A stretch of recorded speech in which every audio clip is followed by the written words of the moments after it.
To my channel. അപ്പം നിങ്ങളൊക്കെ സുഖമായിട്ടിരിക്കുകയാണെന്ന് ഞാൻ പ്രതീക്ഷിക്കുന്നു. അപ്പം ഇപ്പോഴത്തെ കണ്ടീഷൻസ് ഒക്കെ നമുക്ക് അറിയാമല്ലോ, കൊറോണ ഇങ്ങനെ സ്പ്രെഡ് ആയിക്കൊണ്ടേ ഇരിക്കുകയാണ്, നമ്മൾ അടുത്തൊക്കെ എത്തിക്കഴിഞ്ഞിരിക്കുന്നു. അപ്പം മാക്സിമം നമ്മളെ കൊണ്ട് ചെയ്യാൻ പറ്റുന്നത് എന്ന് വെച്ച് കഴിഞ്ഞാൽ നമ്മൾ മാക്സിമം സമ്പർക്കം കുറയ്ക്കുക എന്നുള്ളതാണ്. അതായത് നമുക്ക് അങ്ങനെ ഒഴിവാക്കാൻ പറ്റുന്ന സാഹചര്യങ്ങളാണെങ്കിൽ പുറത്തിറങ്ങാതിരിക്കുക. ഇപ്പൊ ജോലിക്കൊക്കെ പോകുന്നവരാണ് എന്തായാലും അവർ പോയിട്ട് വരുമ്പോഴാണ് നമ്മൾ സേഫ്റ്റി മെഷേഴ്സ് എടുക്കുക. അതായത് മാസ്ക് ധരിക്കുക, ഇടയ്ക്കിടയ്ക്ക് മാസ്ക് ഇങ്ങനെ ഓപ്പൺ ചെയ്യാതിരിക്കുക, അത് ഫുൾ ടൈം വെച്ചുകൊണ്ട് തന്നെ ഇരിക്കുക.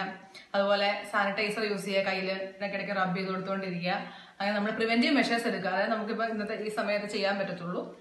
അപ്പം ഞാൻ അത്രയും കണ്ട് സീരിയസ് ആകുന്നില്ല, നമുക്ക് നമ്മുടെ വീഡിയോയിലേക്ക് പോവാം. അപ്പൊ ഞാനിന്ന് ഉണ്ടാക്കാൻ പോകുന്നത് ഒരു റെസിപ്പിയാണ്. അത് വളരെ ഒരു നാടൻ റെസിപ്പിയാണ് ഞാൻ ഉണ്ടാക്കാൻ പോകുന്നത്. അപ്പം ഞാനൊരു കോട്ടയംകാരിയാണെന്ന് നിങ്ങൾക്ക് അറിയാലോ. അതുകൊണ്ട് തന്നെ നമ്മുടെ കോട്ടയത്തിന്റെ വളരെ സ്പെഷ്യൽ ആയിട്ടുള്ള ഒരു സംഭവമാണ് ബീഫ് റോസ്റ്റ്. അതെ, നാടൻ ബീഫ് വളർത്തിയതാണ് ഞാൻ ഉണ്ടാക്കാൻ പോകുന്നത്.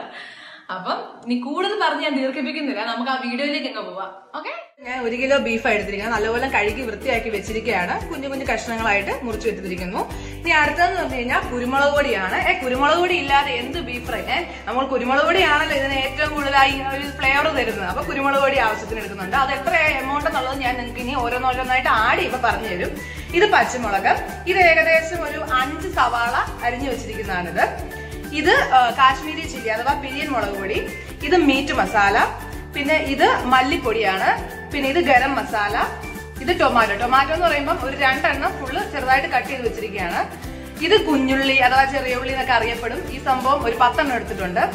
ഇഞ്ചി 2 എണ്ണം വലുതായിട്ടുള്ള 2 എണ്ണം കൊത്തി അരിഞ്ഞ് വെച്ചിരിക്കുന്നതായത്. ഇത് ഒരു വെളുത്തുള്ളി ഫുള്ളുണ്ട്. പിന്നെ ചില്ലി ഫ്ലേക്സ്, കറിവേപ്പില ആവശ്യത്തിന്, ഉപ്പ്, മഞ്ഞൾ പൊടി, പിന്നെ ഇത് തേങ്ങാക്കൊത്ത്. ഞാനാണെങ്കിൽ കുറച്ച് മഞ്ഞളും കുറച്ച് ഉപ്പും ഇട്ടിട്ട് നല്ലപോലെ എണ്ണ ഫ്രൈ ചെയ്ത് വെച്ചേക്കുന്ന തേങ്ങാക്കൊത്ത്. പിന്നെ ഇതെല്ലാം ചേർക്കാൻ വേണ്ടി നമ്മൾ മെയിൻ ആയിട്ട് ഇത് വെളിച്ചെണ്ണയിലാണ് ഉണ്ടാക്കാൻ പോകുന്നത്. കാരണം നമ്മുടെ ഈ ബീഫ് റോസ്റ്റ് വളരെ നാടൻ ഡിഷാണ്. അപ്പം ഇതിന് ഏറ്റവും കൂടുതൽ ടേസ്റ്റ് കിട്ടണമെങ്കിൽ വെളിച്ചെണ്ണ ഉണ്ടാക്കിയത് ആ ടേസ്റ്റ് നമുക്ക് വരുത്തുള്ളൂ. അപ്പൊ നമുക്ക് എങ്ങനെയാണെന്ന് നോക്കിയാലോ. ഞാനിപ്പോ ഫസ്റ്റ് ഈ ബീഫ് കുക്കറിൽ വെച്ചിട്ട് ഒന്ന് വേവിച്ചെടുക്കാനാണ് പോകുന്നത്. അപ്പൊ അതിന് വേണ്ടിയിട്ട് ഞാൻ ഇതിലേക്ക് എന്തൊക്കെ ആഡ് ചെയ്യാൻ പോകുന്നതെന്നാണ് പറയാൻ പോകുന്നത്. അപ്പൊ ഇതിന് വേണ്ടിയെന്ന് പറഞ്ഞു കഴിഞ്ഞാൽ മഞ്ഞൾ പൊടി, കുരുമുളക് പൊടി, കാശ്മീരി ചില്ലി പൗഡർ, ഇത് മല്ലിപ്പൊടി, ഇത് മീറ്റ് മസാലയാണ്. പിന്നെ ഇത് ഏകദേശം ഞാൻ പറഞ്ഞല്ലോ 10 ചെറിയ ഉള്ളി എടുത്തിട്ടുണ്ട്, അതും ഉപ്പും. ഇത്രയും സാധനങ്ങൾ വെച്ച് ഞാൻ നല്ലതായിട്ടൊന്ന് മാരിനേറ്റ് ചെയ്തിട്ടാണ് ഞാനിത് 30 മിനിറ്റ് വെക്കും. അതിനുശേഷം ഞാനിത് കുക്കറിലെടുത്ത് വേവിച്ചെടുക്കാനാണ് പോകുന്നത്. ഞാനിപ്പോ ഇതിലേക്ക് മഞ്ഞൾ പൊടിയാണ് ആഡ് ചെയ്യാൻ പോകുന്നത്. ഈ സ്പൂണിൽ 1 സ്പൂൺ നിറയാണ് ഞാൻ ആഡ് ചെയ്യുന്നത്. അടുത്തായിട്ട് ഇതിലേക്ക് ആഡ് ചെയ്യാൻ പോകുന്നത് കാശ്മീരി ചില്ലിയാണ്.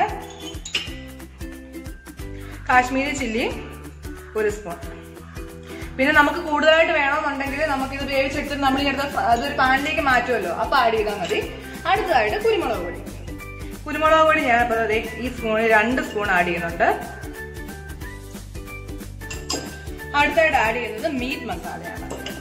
ഓക്കെ, ഈ മീറ്റ് മസാല ഇത് ഏകദേശം 4 സ്പൂൺ നിറയുണ്ട്. ഈ സ്പൂണിൽ 4 സ്പൂൺ നിറയുണ്ട്. ഞാൻ ഇത് ആഡ് ചെയ്യണേ.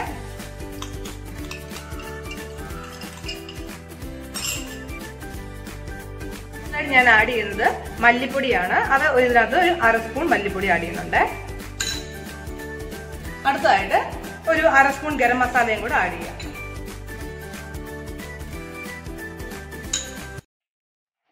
ഇനി കുറച്ച് ഉപ്പ് ആഡ് ചെയ്ത് കൊടുക്കാവേ. ഉപ്പ് എത്രയാണ് ആഡ് ചെയ്യുന്നത് അതൊക്കെ ഓരോരുത്തരുടെ ഇഷ്ടത്തിനനുസരിച്ച് ആവശ്യത്തിന് ആഡ് ചെയ്ത് കൊടുത്താൽ മതി. ഇനി നമുക്ക് കുറച്ച് ഓയിൽ ഒഴിച്ച് ഇത് നല്ലപോലെ മിക്സ് ചെയ്ത് എടുക്കാം.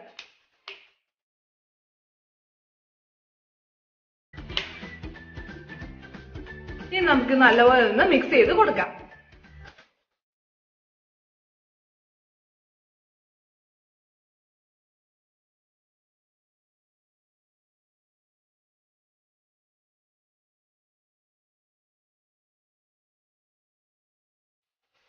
ഇതിപ്പോ ഞാൻ നല്ലപോലെ മിക്സ് ചെയ്ത് വെച്ചിട്ടുണ്ട്. ഇപ്പം ഈ പൊടികളൊക്കെ ഇതിലേക്ക് നല്ലതായിട്ട് പിടിച്ചിട്ടുണ്ടെന്ന് തോന്നുന്നു. ഇനി അടുത്തായിട്ട് ഞാൻ ഇതിലേക്ക് നമ്മുടെ ചെറിയ ഉള്ളിയും കൂടെ അങ്ങോട്ട് ആഡ് ചെയ്യാൻ പോവാണ്. ഇതുകൂടെ ഒന്ന് ആഡ് ചെയ്തിട്ട് ഇതുപോലെ നല്ലപോലെ ഒന്ന് ഇളക്കി കൊടുക്കണം.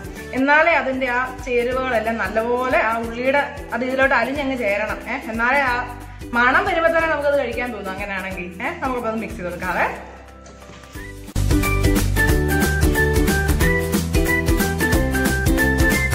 അപ്പൊ ഞാൻ ഇവിടെ ഒരു കുക്കർ എടുത്ത് വെച്ചിട്ടുണ്ട്. നമ്മുടെ ഈ ബീഫ് നമുക്ക് ഇതിലേക്ക് ആഡ് ചെയ്ത് കൊടുക്കാം.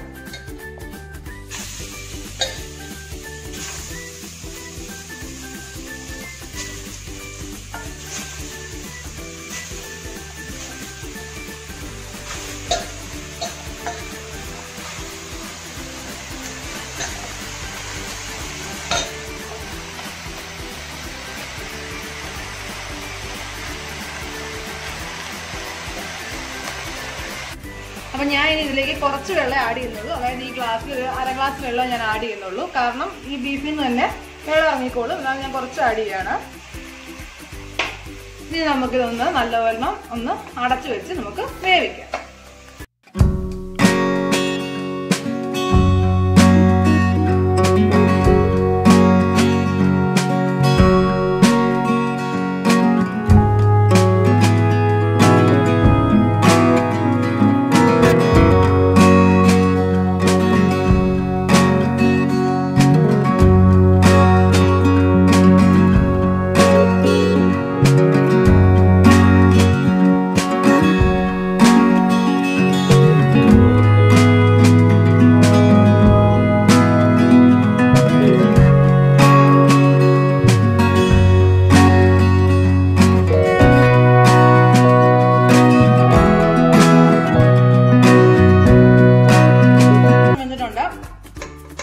നമുക്കിനി ഇതൊരു പാനിലേക്ക് മാറ്റാം.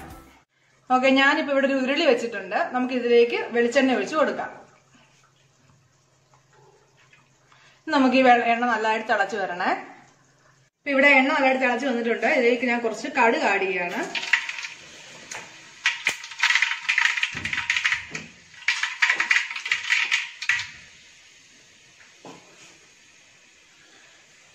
നമ്മുടെ കടുക് നല്ലതായിട്ട് പൊട്ടി വന്നിട്ടുണ്ട്. ഇതിലേക്ക് ഞാനിപ്പം കുറച്ച് വെളുത്തുള്ളി ആഡ് ചെയ്ത് കൊടുക്കുകയാണ്.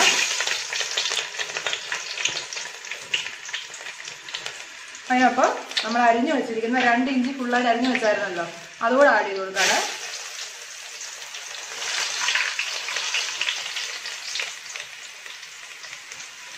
ഒന്ന് ഇറക്കി കൊടുക്കാതെ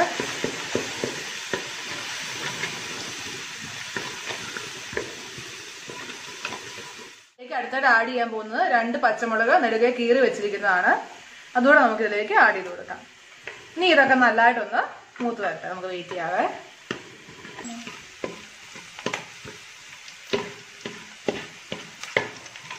ഇതിപ്പോ നല്ലപോലെ ഒരു ബ്രൗൺ കളറായി മൂത്ത് വന്നിട്ടുണ്ട്. നമുക്കിനി ഇതിലേക്ക് സവാള ആഡ് ചെയ്ത് കൊടുക്കാം. ഓക്കെ, സവാള ആഡ് ചെയ്യണേ.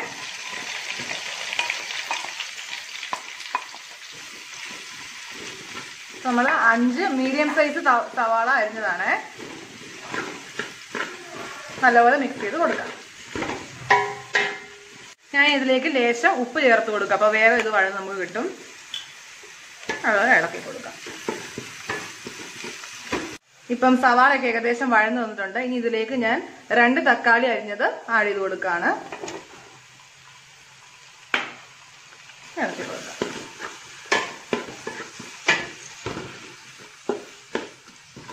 ഇപ്പൊ തക്കാളിയൊക്കെ നല്ലപോലെ വെന്ത് ഉടഞ്ഞിതിലേക്ക് ചേർന്നിട്ടുണ്ട്. നമുക്കിനി ഇതിലേക്ക് കുറച്ച് മല്ലിപ്പൊടി ആഡ് ചെയ്ത് കൊടുക്കാം. ഇപ്പൊ ഞാൻ ഒരു ഏകദേശം 1.5 ടീസ്പൂൺ ആഡ് ചെയ്യുന്നുണ്ട്.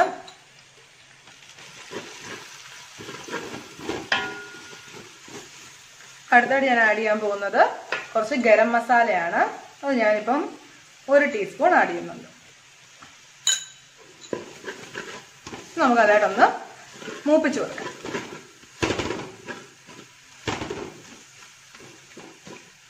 ഇപ്പം ഇതൊക്കെ നല്ല മൂത്ത് നല്ല മണമൊക്കെ വരുന്നുണ്ട്.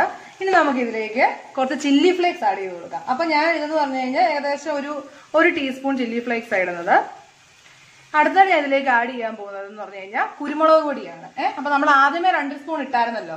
ഇനിയിപ്പോ ഞാൻ അത്ര ഇടുന്നില്ല. ബീഫ് കൂടെ ആഡ് ചെയ്തിട്ട് എരിവ് വേണമെങ്കിൽ ഞാൻ ഇടത്തുള്ളൂ. ഇപ്പൊ ഞാൻ ജസ്റ്റ് ഒരു 1/2 ടീസ്പൂൺ കുരുമുളക് പൊടി. ഓക്കെ, നല്ലോണം ഒന്ന് ഇളക്കി കൊടുക്കാം.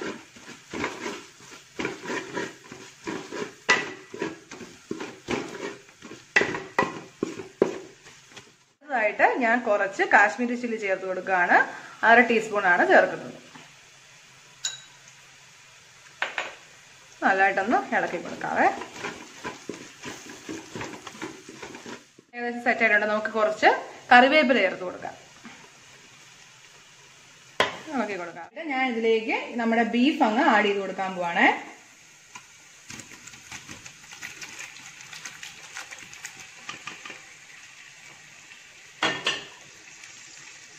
അതുപോലെ മിക്സ് ചെയ്ത് കൊടുക്കാൻ പോവാണ്.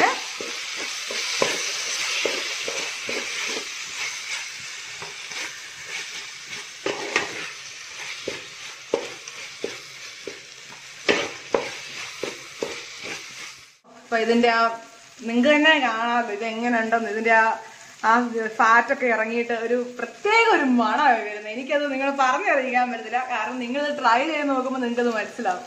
അപ്പൊ എനിക്ക് തോന്നുന്നത് കുറച്ചുകൂടി കുരുമുളകുകളുടെ ആവശ്യമുണ്ട്. ഞാൻ പറഞ്ഞായിരുന്നല്ലോ കുരുമുളകാണല്ലോ മെയിൻ. അപ്പൊ നമുക്ക് കുറച്ചുകൂടി കുരുമുളക് തട്ടണം. നല്ലോന്ന് മിക്സ് ചെയ്ത് കൊടുക്കാവേ.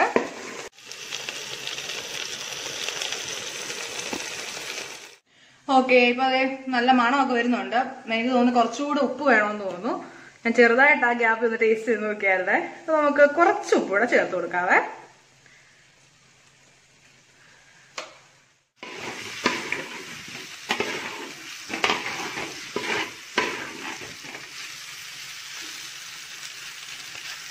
ഇപ്പൊ ഏകദേശം ഓക്കെ ആയിട്ട് വന്നിട്ടുണ്ട്.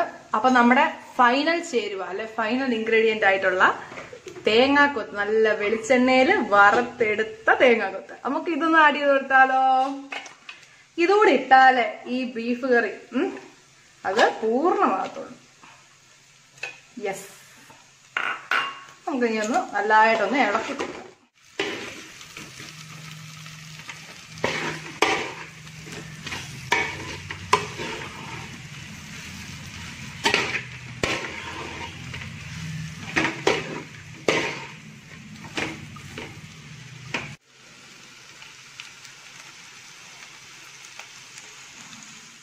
ഓക്കെ, നിങ്ങളിപ്പോ ഇത് കാണുമ്പോൾ തന്നെ നിങ്ങൾക്ക് മനസ്സിലാവുന്നുണ്ടായിരിക്കും. ഏകദേശം അല്ല അടിപൊളിയായിട്ട് റെഡി ആയിട്ട് വന്നിട്ടുണ്ട്. എനിക്ക് സത്യം പറഞ്ഞു കഴിഞ്ഞാൽ ഉള്ളത് പറയാം, എനിക്ക് ഈ സഹിച്ച് ഇവിടെ നിൽക്കാൻ പറ്റുന്നില്ല. അത് മാത്രമല്ല, ഇവിടെ എന്റെ ചുറ്റിനും കുറച്ച് ആൾക്കാരുണ്ട്. ക്യാമറയുടെ പിറകിൽ പ്രവർത്തിക്കുന്ന എന്റെ അനിയത്തിമാരുണ്ട്, ഇവിടെ എന്റെ അമ്മയുണ്ട്, എനിക്ക് എല്ലാ നേതൃത്വവും തരുന്ന എന്റെ അമ്മയുണ്ട്. എല്ലാരും ഇങ്ങനെ നോക്കി നിൽക്കുകയാണ്. അപ്പം നമുക്ക് ഈ ബീഫ് തന്നെയാണ് തിന്നുന്നത്. തന്നെ വേണമെങ്കിൽ തിന്നാം, പക്ഷെ നമ്മൾ ബീഫിനൊരു കോമ്പിനേഷൻ കൊടുക്കണം.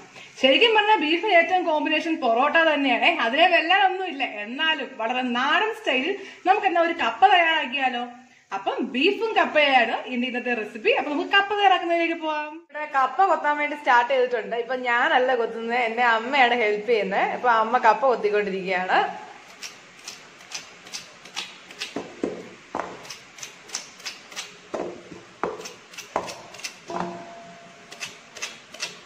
അപ്പൊ നമുക്ക് കപ്പ വേവിക്കാനുള്ള അരപ്പ് തയ്യാറാക്കിയെടുക്കാം. അതിനു വേണ്ടിയിട്ട് ഞാൻ ഫസ്റ്റ് എടുത്തിരിക്കുന്നത് തേങ്ങാപ്പീരയാണ്. ഇത് ഒരു അരമുറി തേങ്ങയുടെ പീരയുണ്ട്, ഒരു 5-6 ചെറിയ ഉള്ളി, ഇത് ഒരു 6-7 അല്ലി വെളുത്തുള്ളിയാണ് എടുത്തിരിക്കുന്നത്. ഇത് 4 പച്ചമുളക്, ഇത് എരിവുള്ള പച്ചമുളകാണ്, പിന്നെ കുറച്ച് കറിവേപ്പില. നമുക്കിനി ഇത് അരച്ചെടുക്കാം. ഇപ്പൊ നമ്മളുടെ അരപ്പ് റെഡി ആയിട്ടുണ്ട്. നല്ലപോലെ ഗ്രൈൻഡ് ചെയ്തെടുത്ത് നമ്മുടെ മുമ്പേ പറഞ്ഞ ഇൻഗ്രീഡിയൻസ് എല്ലാം ഗ്രൈൻഡ് ചെയ്തെടുത്തിട്ട് ഇതിലേക്ക് കുറച്ച് മഞ്ഞൾപ്പൊടി കൂടെ ആഡ് ചെയ്ത് കൊടുത്തിട്ടുണ്ട്. ഇനിയിപ്പം ഞാനിപ്പോ നേരെ നമ്മുടെ കപ്പ ഇപ്പൊ ഇതായിട്ട് വെച്ചിട്ടുണ്ട്. നമുക്ക് ഏകദേശം 2 കിലോ കപ്പയുണ്ട്. ഞാനിത് തിളയ്ക്കാനായിട്ട് വേവാൻ വേണ്ടിയിട്ട് വെച്ചിരിക്കുകയാണ്. ഇത് വെന്ത ശേഷം വെള്ളം ഊറ്റിയ ശേഷം നമുക്ക് അരപ്പാട് ചെയ്ത് കൊടുക്കാം. ഓക്കെ, ഇപ്പൊ കപ്പ ഇപ്പൊ വെന്ത് വന്നിരിക്കുകയാണ്. നമ്മളിപ്പം ആ അരപ്പ് ഇതിലോട്ട് ഇട്ട് കൊടുത്തിട്ടുണ്ട്. പിന്നെ അതുപോലെ തന്നെ കുറച്ച് ഉപ്പ്, ഒരു 2 സ്പൂൺ ഉപ്പ് ഇട്ട് കൊടുത്തിട്ടുണ്ട്. ഇനി നമുക്ക് ഇത് നല്ലപോലെ അങ്ങോട്ട് കുഴച്ചങ്ങോട്ട് എടുക്കണം. യെസ്, അപ്പൊ നമ്മുടെ കപ്പ നോക്ക് നല്ല അടിപൊളിയായിട്ട് സെറ്റായി വന്നിട്ടുണ്ട്.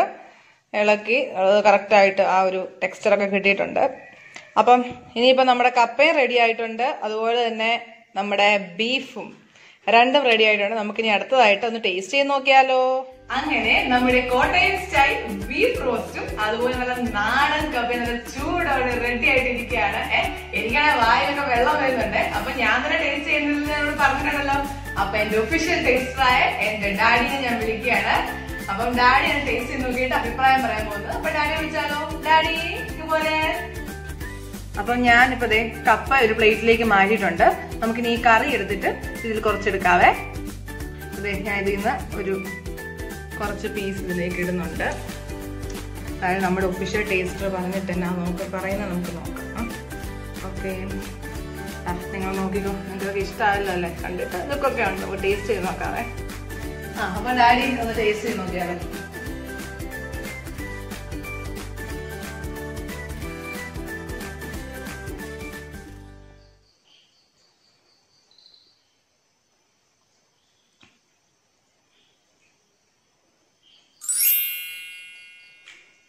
സൂപ്പർ ആയിട്ടുണ്ട്. എരിവൊക്കെ ഉണ്ടോ? നല്ല സ്പൈസിയാണ്. കുരുമുളകിന്റെ ടേസ്റ്റാണ് നിൽക്കുന്നത്. എല്ലാം കൊണ്ടും നല്ല ഭംഗിയായിട്ടിരിക്കണം. ഓക്കെ, ഞാനത് ടേസ്റ്റ് ചെയ്ത് നോക്കിയാലോ. കുറച്ച് കപ്പ ഇങ്ങനെ എടുക്കാം. ഇനി ഇതിലേക്ക് കുറച്ച് ബീഫും വെച്ച് ഒരു സവാളയും പീസ് എടുത്ത് വെച്ചിട്ടുണ്ട്. ഇനി ഞാൻ ഇതൊന്ന് ടേസ്റ്റ് ചെയ്ത് നോക്കാം, എങ്ങനെ ഉണ്ടെന്ന് അറിയാമല്ലോ.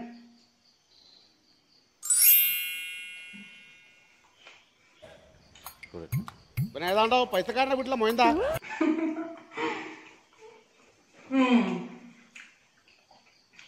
ഡാഡി പറഞ്ഞ പോലെ തന്നെ നല്ല സ്പൈസി ആയിട്ടുണ്ടോ. ഞാൻ ചവച്ചെടുക്കട്ടെ കേട്ടോ.